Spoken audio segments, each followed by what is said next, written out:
Hi folks, Matt Easton here. So, something that comes up fairly often in comments, in forums and all sorts of places, even face to face when you're talking with people who don't necessarily do a martial art like HEMA or Kenjutsu or something else like that, is they often go, oh, learning these kind of one-on-one skills, they're really just for dueling, they don't teach you how to fight in battles. Well, let's think about this for a second. If you want to learn how to use a weapon, you have to learn how to use a weapon, okay? And my basic, I suppose, conclusion, I'll give my conclusion right at the beginning, my basic conclusion to this whole topic is if you don't know how to use a weapon against one person, then you're not going to be very effective at fighting numerous people.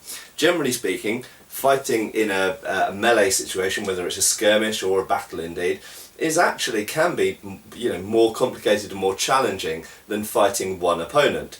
Yes, of course, that skill comes into it. If your opponent is more skilled than you, of course, you stand a less chance of coming out of it alive. If you're fighting in a battle, yes, you could hang around the sidelines or hang back or just not get involved too much, just stand there with your spear out or whatever you're armed with, or your bow indeed, and just shooting arrows at the enemy and not get involved too much. Yes, this is true. However, if you're assuming that someone is going to take an active role in whether it's skirmishing, so small-scale skirmishing between small groups of people, or whether it's a larger kind of battle, you need to know how to use your weapons. And very fundamentally, if you want to learn how to use your weapons, your study begins with one adversary. And if we look at 19th century sources, for example, if we take it away from, because people always tend to, whenever this kind of topic comes up, they always think in terms of medieval or dark age or ancient history. But let's bring it to more modern times where we've got more sources to work from, more documentation. If we bring it to the 19th century, we know that bayonets, for example, were used en masse by thousands of people at various battles throughout the 19th century, and indeed obviously in the 18th century as well. Now we know that when you teach someone to use their bayonet, you don't initially stick them in a huge great group of 1,000 people and try and instruct them like that. No, you put one person in front of one person, and in fact initially you just have one person by themselves, and you teach them some moves. You teach them basic attacks, and you teach them guards, you teach them some footwork, and then you teach them distance management, and there you go, you've got the building blocks of a martial art.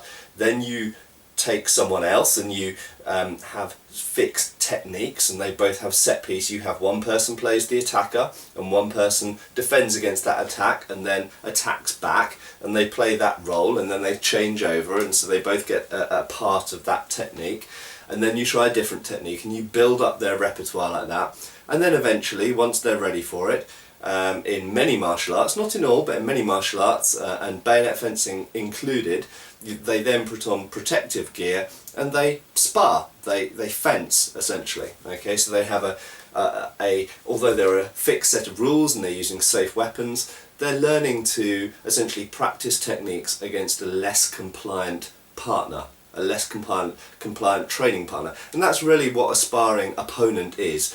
They're not an enemy, they are a partner. You're learning off each other. And so this is how you learn how to use a weapon. And it doesn't matter whether you're intending to then go and fight in the Napoleonic Wars alongside thousands of other soldiers, or whether you're going to be in a skirmish, or indeed if you're just going to be one guard defending a doorway, potentially against one other person or a few other people. The point is, you have to learn the weapon firstly by yourself, then in pairs, one-on-one. So when people then go and look at the medieval treatises and they go, oh, well, Fury or Talhofer or any of these sort of well-known medieval fighting masters, oh, they only show one-on-one combat. It doesn't tell you anything about group fighting. Well, actually, it tells you quite a hell of a lot. For most of us, most of us in HEMA, what we're primarily interested about is how to use specific weapons, and actually that's what the treatises do tell you. They tell you how that weapon is to be used against one opponent. Yes, it's true for the most part, they don't then go on to tell you necessarily how to fight multiple opponents. There are in fact a few details here and there in some of the treatises that give you some clues and some ideas about fighting multiple opponents. There is a play, a quite famous one in 1467 Talhofer, which shows, I think it's the 67 or is it the 59, maybe it's both. There are two 59s. Anyway, one of the Talhofers, or two of the Talhofers at least, shows a guy with a messer, I think it is, and buckler fighting against opponents who are both sides of him. So they did consider it in the treatises, and there are later treatises which do actually specifically address the topic, not in any huge depth. And then of course when we get into the 17th century, there are more what we consider drill manuals, where you're actually looking at formations and how groups of men should march and move and turn and wheel and change formation and all of this kind of stuff. And of course if we look back to things like Vegetius and Tacitus, they do mention battle tactics as well. And you have to remember, of course, that battle tactics in the Middle Ages, they just looked at the classical sources. So for the large part, you could say that the medieval fencing masters, their priority was to talk about one-on-one combat, because there were no classical sources, certainly that we've ever heard of, to do that. So they talk about the one-on-one, how do you use your sword, how do you use your spear, because they don't necessarily feel that they need to talk about the mass tactics, because that's already been discussed in huge depth in Vegetius and other classical Josephus and other classical sources, and they were continuously being copied and translated right the way through the medieval period.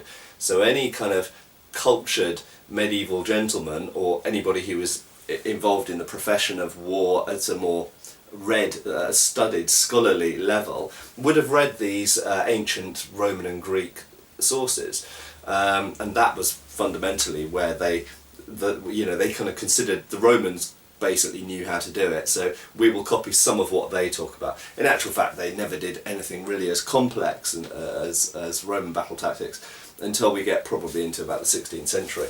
But nevertheless, the point is, and this is my main point that I want to come back to and conclude on, fundamentally, if you want to learn to fight in battles, you have to first learn how to fight with your weapon or your weapons, your weapon set. And that is fundamentally learnt and taught and practiced in first a solo basis, and then a paired you and one opponent basis. And then once you've got good at that, then maybe think about fighting multiple opponents or fighting in groups. And that kind of evolution is partly why many HEMA groups like my own have for many years been looking at one-on-one combat, and maybe now we're getting a little bit older and we're starting to get a more solid idea about how we do that and how we learn that and how we train people in doing that. We're now starting to look at skirmishing and small-scale melee stuff. Partly we do it just because it's really good fun, but I think it is a natural evolution of the greater science of arms that we're actually studying. So there we go guys, a few things to think about. See you soon.